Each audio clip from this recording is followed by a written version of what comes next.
ABC 기독교 시리즈 설교를 시작한 지 벌써 10번째 시간이 됐습니다.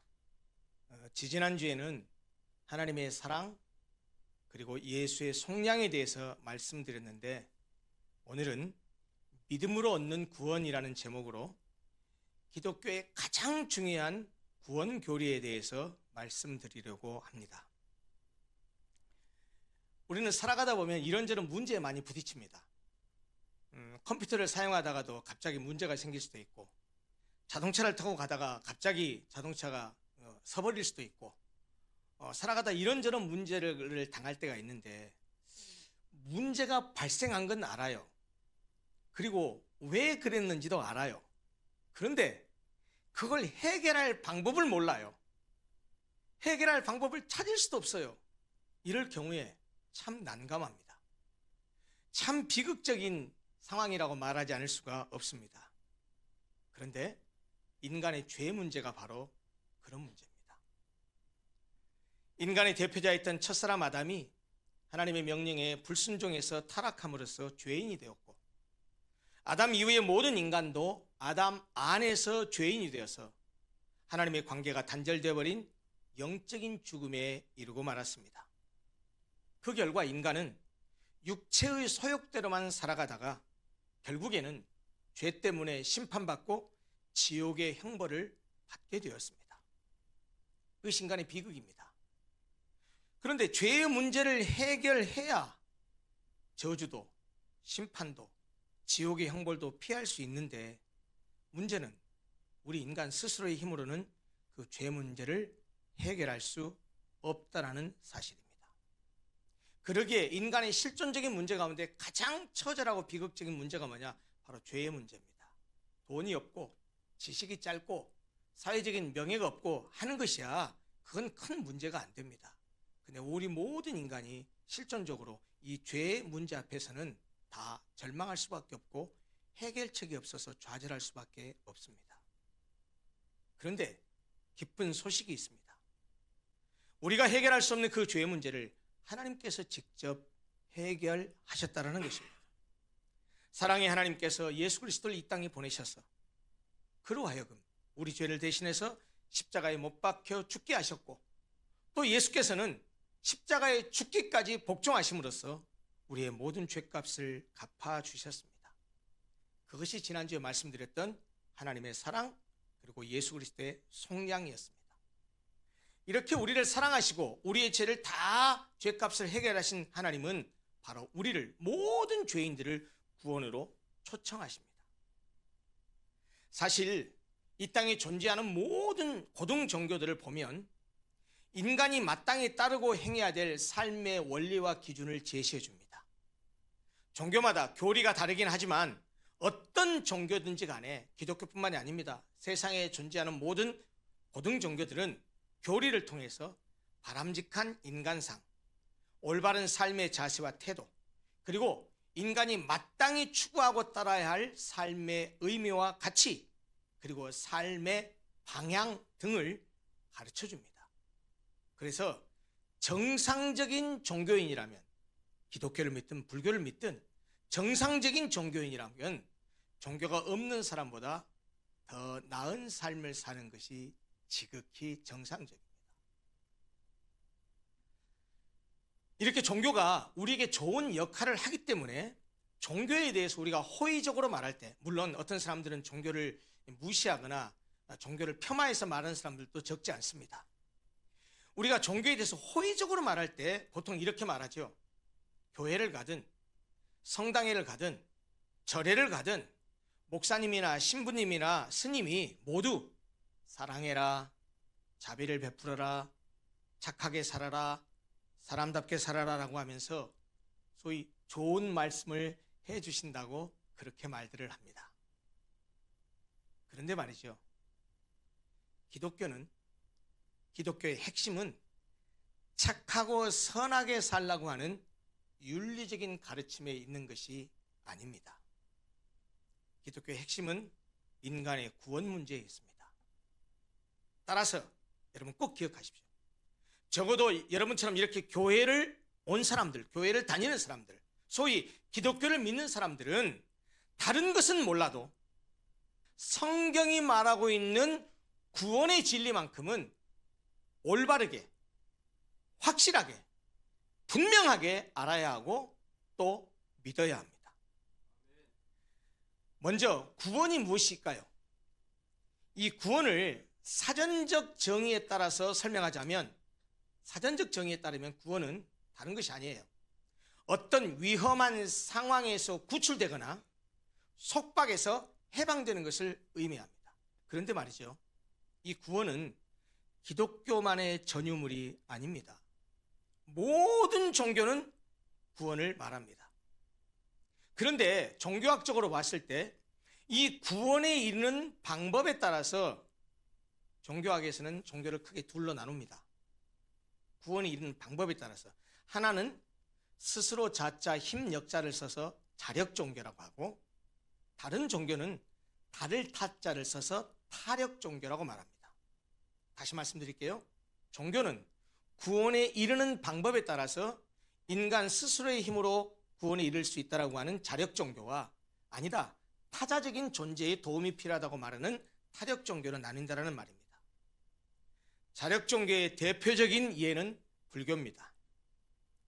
인간 스스로의 힘으로 구원에 이를 수 있다고 하는 종교가 자력 종교인데, 이 자력 종교는 구원에 있어서 인간의 능동성과 자발성, 즉 우리 인간 자신의 노력과 정진을 매우 강조합니다.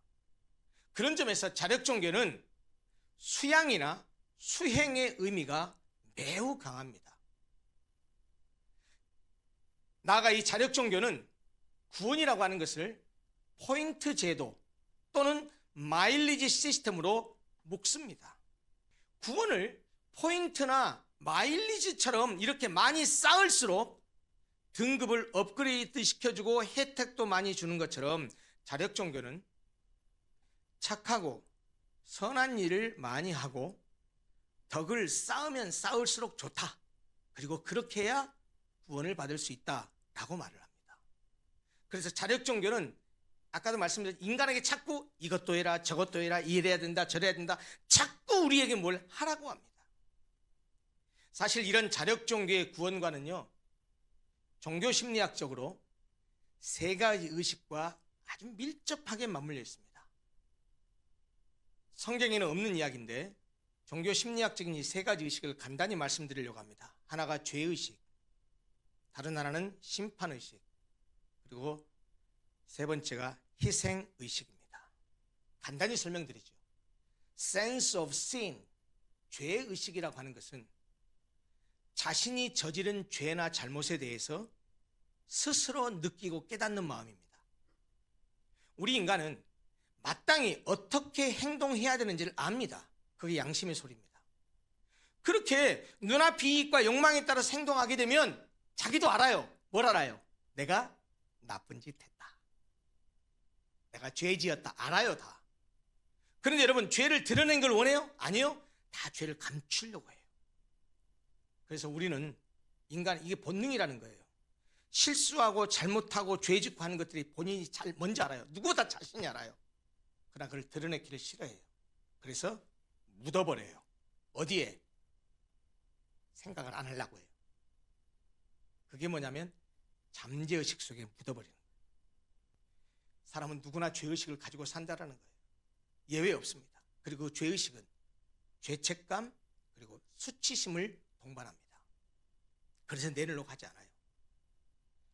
그런데 이런 죄의식은 심판의식, sense of judgment로 이어집니다. 이 심판의식은 심판의 주체자인 절대자를 전제합니다.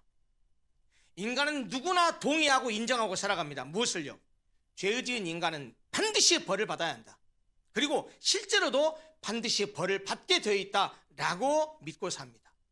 그래서 죄의식을 가지고 사는 우리 인간은 자신에게도 그 심판의 벌이 언제 어떻게 주어질지 모른다라는 두려움을 가지고 살아간다는 거예요. 인간은 본능적으로 죄에 대한 심판을 의식하고 산다는 말입니다. 그리고 이런 심판은 sense of sacrifice, 희생의식을 불러옵니다. 희생의식이란 자신의 욕구와 이익 등을 희생하고 다른 사람을 위한 착하고 선한 행동을 해서 자신의 악행이나 죄악으로 인한 벌이나 심판에서 벗어나고자 하는 의식, 그것을 희생의식이라고 말합니다. 사람들은 보통 착하고 좋은 일을 하면 자기가 지은 죄들과 내가 착한 일을 한 그것과 상쇄되어서 벌이나 심판을 피할 수 있다고 생각합니다.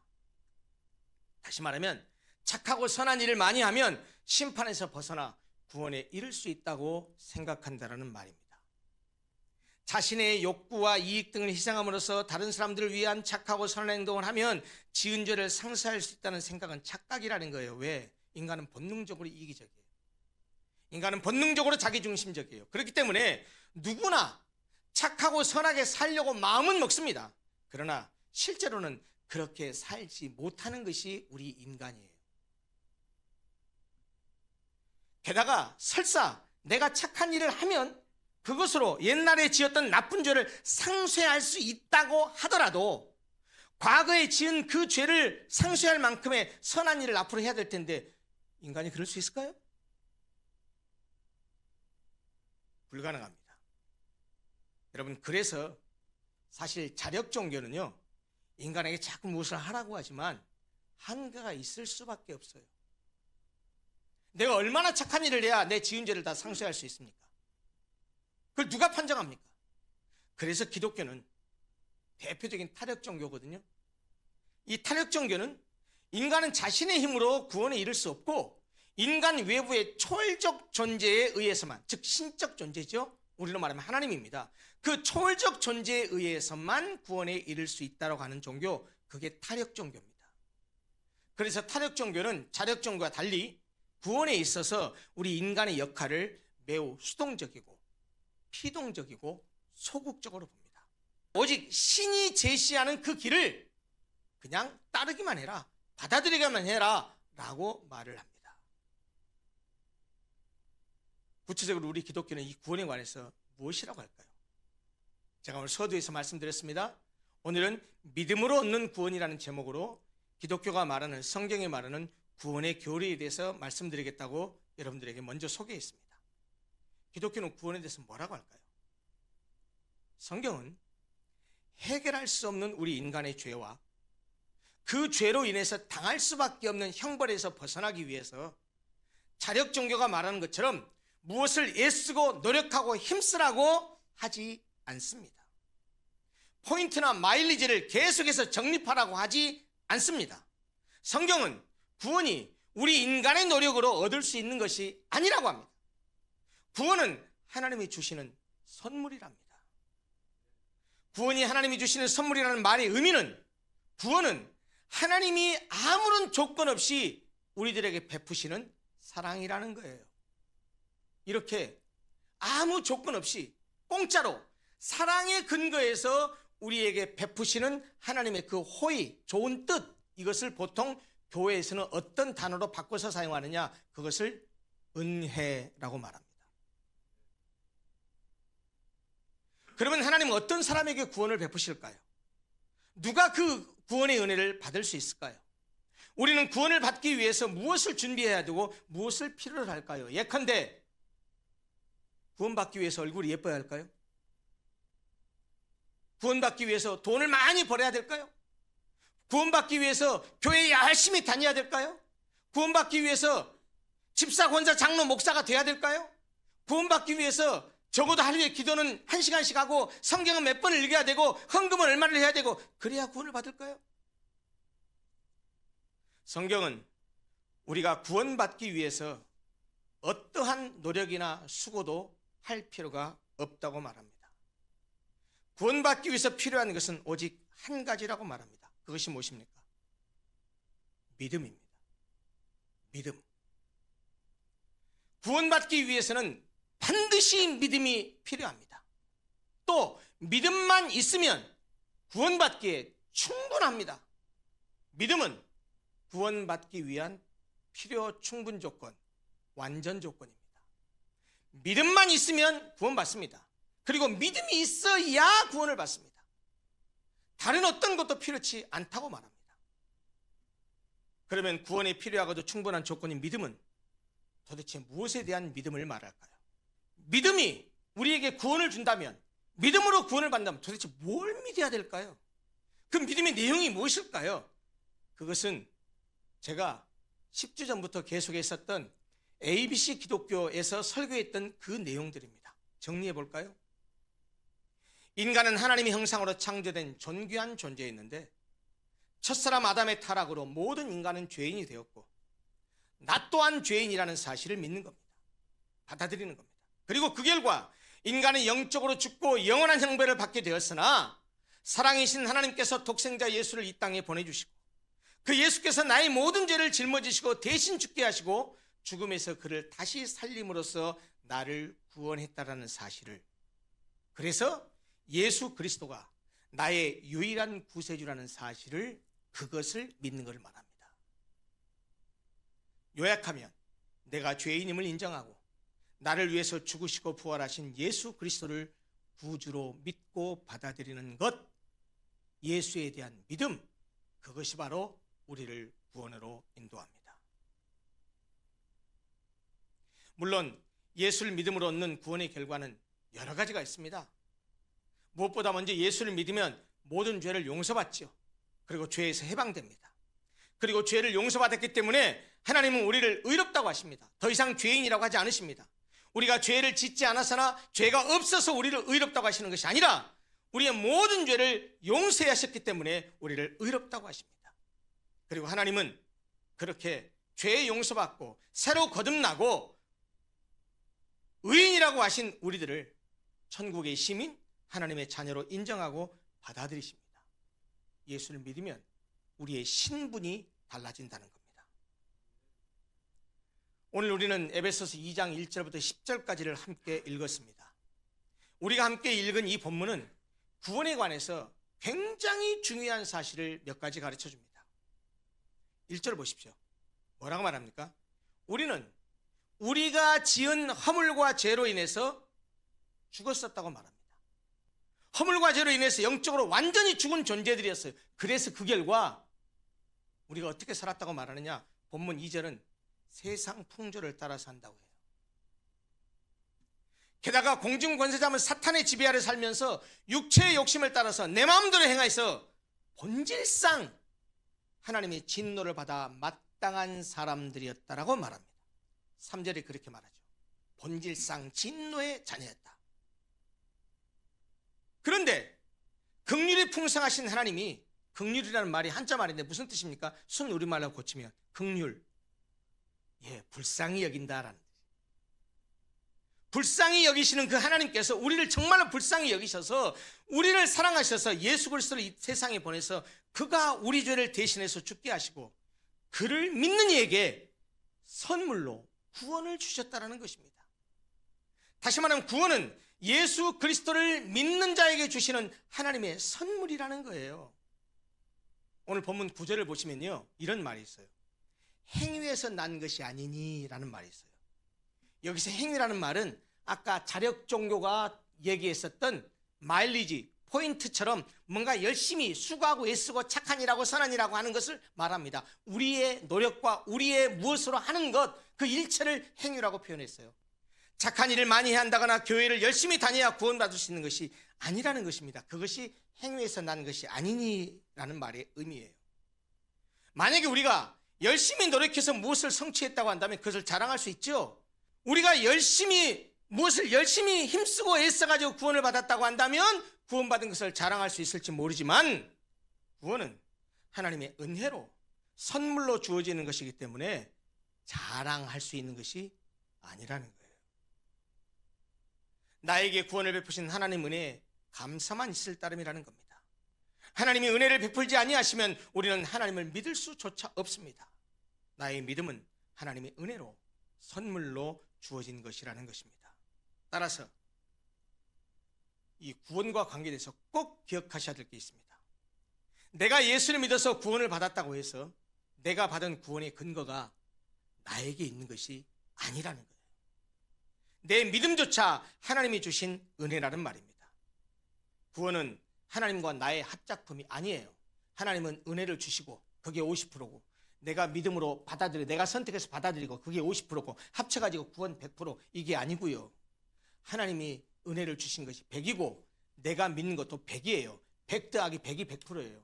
이 산술이 잘 이해가 안 되시죠? 구원의 은혜는 전적인 하나님께서 주신 은혜라는 거예요. 하나님의 영, 곧 성령이 우리로 예수를 믿게 하셔서 우리를 구원에 이르게 합니다. 그래서 성경은 성령이 아니고서는 어느 누구도 예수를 주님이라고 시인할 수 없다고 말씀합니다. 고린도전서 12장 3절입니다. 그러므로 내가 너희에게 알리노니 하나님의 영으로 말하는 자는 누구든지 예수를 저주할 자라 하지 아니하고 또 성령으로 아니하고는 누구든지 예수를 주시라 할 수 없느니라 이렇게 말씀합니다. 물론 예수를 주라고 고백한다는 것은 입으로만 주라고 말하는 것이 아닙니다. 전 인격을 통해서 예수가 내 죄를 대신해서 죽으신 구세주라는 사실을 깨닫고 믿어서 예수를 주님이라고 고백하는 것을 말하는 거예요. 바로 그것은 성령을 통해서만 가능하다고 성경이 말합니다. 그러므로 우리는 이렇게 결론을 내릴 수 있어요.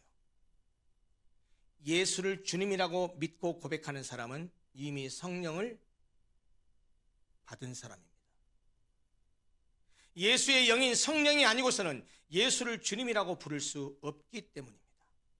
성령을 받은 사람만이 예수를 믿고 또 예수를 주님이라고 할 수 있다는 점에서 성령을 받은 사람만이 구원받은 성도고 구원받은 성도는 모두 성령을 받은 사람들이에요. 로마서 8장 9절은 이렇게 말합니다. 그리스도의 영, 곧 성령이 없으면 그리스도의 사람이 아니다. 여러분, 그리스도인이라는 말이 뭐죠? 성도라고도 하죠. 그리스도인, 예수 믿는 사람을 가리켜요. 그리스도를 믿는 사람이에요. 그리스도의 사람이란 뜻이에요. 그리스도의 사람은 이미 성령을 받은 거예요. 성령이 들어왔기 때문에 예수를 주라고 고백하는 거예요. 한마디로 믿음으로 얻는 구원은 온전히 성령이 하신 일, 전적인 성령의 역사라는 말입니다. 여러분, 그러므로 이걸 기억하셔야 됩니다. 성령은 예수를 믿는 모든 그리스도인들 안에 계십니다. 성령이 성도들 안에서 들어와 사시는 것을 성령의 내주라는 한자로 표현합니다. 안내자, 살주자, 거할 주자를 씁니다. 영어로 말하면 indwelling. 성령은 우리 안에 들어와서 사신다라는 거예요. 그래서 여러분, 성경은 예수를 믿는 사람들 속에 성령이 계시기 때문에 우리 몸을 성령의 전이라고 말합니다. 전이 뭡니까? 영어로 말하면 템플입니다. 사원. 성령이 거하시는 곳이라는 거예요. 고린도서 6장 19절 이렇게 말씀합니다. 너희 몸은 너희가 하나님께로부터 받은 바 너희 가운데 계신 성령의 전인 줄을 알지 못하느냐? 너희는 너희 자신의 것이 아니라 이렇게 말씀합니다. 예, 성전은요 구약적인 개념이에요. 성전이 뭐입니까? 구약시대에 하나님께서 자기 이름을 두실 장소로 특별한 곳을 선택하시고 그곳에서만 제사를 드리라고 했어요. 그곳에서만 하나님을 경배하라고 했어요. 그곳이 바로 어디냐? 하나님의 집, 성전입니다. 성전은 하나님이 예배자들과 만나는 거룩한 곳이요 예배의 중심지였습니다. 그러나 첫 번째 성전을 지었던 솔로몬의 고백처럼 무한하신 하나님이, 영원하신 하나님이 유한한 인간의 손으로 지은 집에 거하실 수 있는 분이 아닙니다. 그래서 하나님은 이 신약시대에 이런 건물 속에 거하시는 것이 아니고 예수를 믿는 신자들의 몸속에, 신자들 안에, 신자들의 마음속에 거하십니다. 그래서 우리가 하나님의 성전이 되었다는 거예요. 여러분 잊지 마세요. 우리가 뭐예요? 우리가 하나님의 성전이에요. 찬송가 266장 주의 피로 이룬 샘물 이렇게 시작하는 찬송이에요. 그 찬송의 2절 가사는 이렇습니다. 나의 마음 성전 삼고 주께서 계시네. 그래요. 우리의 마음을 하나님께서 성전 삼고 우리 안에 계십니다. 여러분, 그렇게 우리가 위대한 존재예요. 그렇게 우리가 존귀한 존재예요. 사랑하는 성도 여러분, 제발 구원을 뜨거운 믿음이 있어야 받을 수 있는 거라고 생각하지 마십시오. 신비한 체험을 해야 내가 구원받은 것이구나 이렇게 생각하지 마세요. 믿음이 커야 구원받는 건 아니에요. 예수를 믿는 믿음만 있으면 비록 믿음이 연약하고 믿음이 아직 어린아이 같아도 예수가 나를 위해서 죽었다는 사실을 믿기만 하면 구원은 즉시 이루어집니다. 여러분, 구원은요 즉각적이에요. 예수를 믿는 순간 구원은 받는 거예요. 사망에서 생명으로 옮겨지는 거예요. 지옥 백성에서 천국 백성이 되는 거예요. 사단의 자녀에서 하나님 자녀가 되는 거예요. 여러분, 이게 복음의 능력이고 이게 예수의 피의 능력이에요. 구원은 예수 그리스도가 나를 위해서 죽어주신 구원자임을 믿으면 하나님께서 하신 약속에 따라서 선물로 주어지는 거예요. 내가 뜨거운 신앙적인 체험을 해야 되고 신비한 체험을 해야 되고 뜨겁게 막 가슴이 달아올라야 되고 이래야 구원받는 게 아니에요. 이 복음의 말씀대로 액면 그대로 내가 믿음으로 받아들이면 구원은 이루어지는 거예요. 여러분, 예수를 믿는 믿음으로 구원을 받는 것이지 체험으로 구원받는 것이 아니라는 거예요. 구원은 느낌이 아니에요. 신앙생활을 그렇게 하지 마세요. 우리가 예수를 믿는다, 하나님을 믿는다, 기독교를 믿는다는 말은 무슨 말이냐? 계시로 주신 하나님의 말씀을 약속대로 믿는다라는 거예요. 하나님이 약속하셨잖아요. 영접하는 자, 곧 그 이름을 믿는 자들에게는 하나님의 자녀가 되는 권세를 주셨다라고 약속하셨잖아요. 하나님의 세상을 이처럼 사랑하사 독생자를 주셨으니 이는 그를 믿는 자마다 멸망치 않고 영생을 얻게 하려 하심이라 라고 약속하셨잖아요. 그 약속을 믿는 것, 그게 믿음이에요. 여러분, 하나님은 전능하시지만 못하는 게 있어요. 약속하고서 깨는 것 못하세요. 거짓말하는 것 못하세요. 그러면 하나님이 약속했으면 반드시 그 약속을 믿는 우리에게 그대로 이루어지게 해요. 하나님은 우리에게 여러 방법을 통해서 여러분들에게 복음을 듣게 하셨어요. 지금도 제가 이렇게 설교하면서 이 복음이 외쳐지잖아요. 우리가 자원하여 마음의 문을 열고 예수를 구주로 영접하기를 원하십니다. 예수님은 우리가 당신을 구주로 영접하기를 바라십니다. 항상 우리의 문을 두드립니다. 예수님도 우리가 주님의 음성을 듣고 마음 문을 열기만 하면 우리 안에 들어오셔서 우리를 구원하시며 우리와 함께 하셨다고 약속하셨습니다. 유명한 성경 구절이죠. 잘 아시는 구절일 겁니다. 요한계시록 3장 20절. 볼지어다 내가 문 밖에 서서 두드리노니 누구든지 내 음성을 듣고 문을 열면 내가 그에게로 들어가 그로 더불어 먹고 그는 나로 더불어 먹으리라. 그림 한 장 보여주시죠. 많이 보신 그림일 겁니다. 다른 화가가 그린 건데요.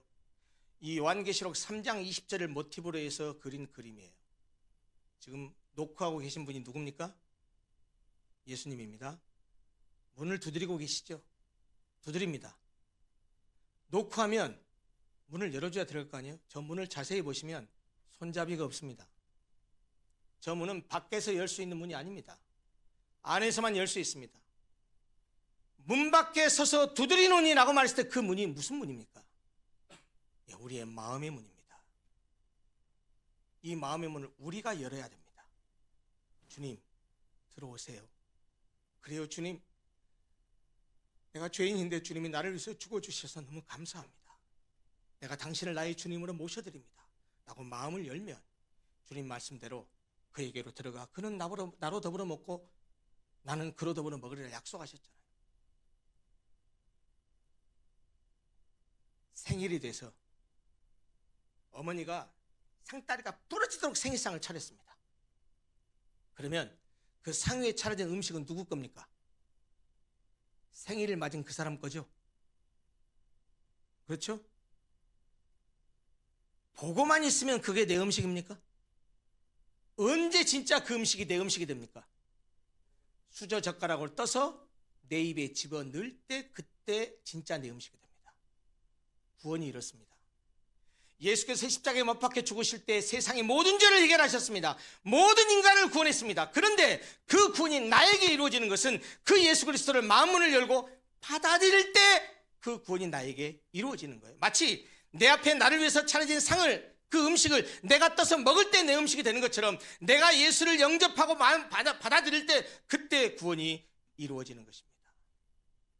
사랑하는 성도 여러분, 구원은 예수 그리스도를 믿는 자에게 주시는 하나님의 선물입니다. 그 믿음으로 구원받은 사람은 하나님의 뜻에 따라 살기 때문에, 그렇게 몸부림치면서 살기 때문에 옛날에 살았던 삶의 방식으로 살지 않습니다. 혹 여러분들 가운데 나는 구원은 받았다고 확신은 하지만 여전히 옛사람의 습성을 버리지 못하고 여전히 옛날 모습으로 살아가고 있다고 한다면 자신에게 진지하게 물으십시오. 내가 진짜 예수를 믿고 있는지. 정말 예수를 믿는 사람은 절대로 옛날의 삶을 살지 않습니다.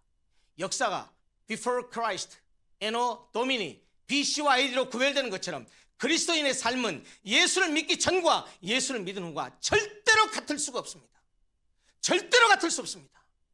내가 예수 믿기 전과 똑같은 삶을 산다. 진지하게 자신에게 물으십시오. 너 진짜 예수 믿는 것 맞아? 자신에게 속지 마십시오. 내가 죄인임을 인정하고 나를 위해서 죽으신 주님을 모셔드렸으면 그분의 말씀 따라 사는 것이 참된 그리스도인의 모습입니다. 믿음으로 구원을 얻습니다. 다른 것이 필요한 게 아닙니다. 그리고 믿음으로 구원받은 그 이후의 삶은 믿음으로 살기 때문에 하나님 보시기에 아름답고 거룩한 삶을 살아가게 되는 것입니다. 사랑하는 성도 여러분, 믿음으로 얻는 이 구원을 귀하게 여기시고 구원받은 백성답게 아름답게 살아가시는 복된 성도들이 되시기를 소원합니다. 기도하겠습니다.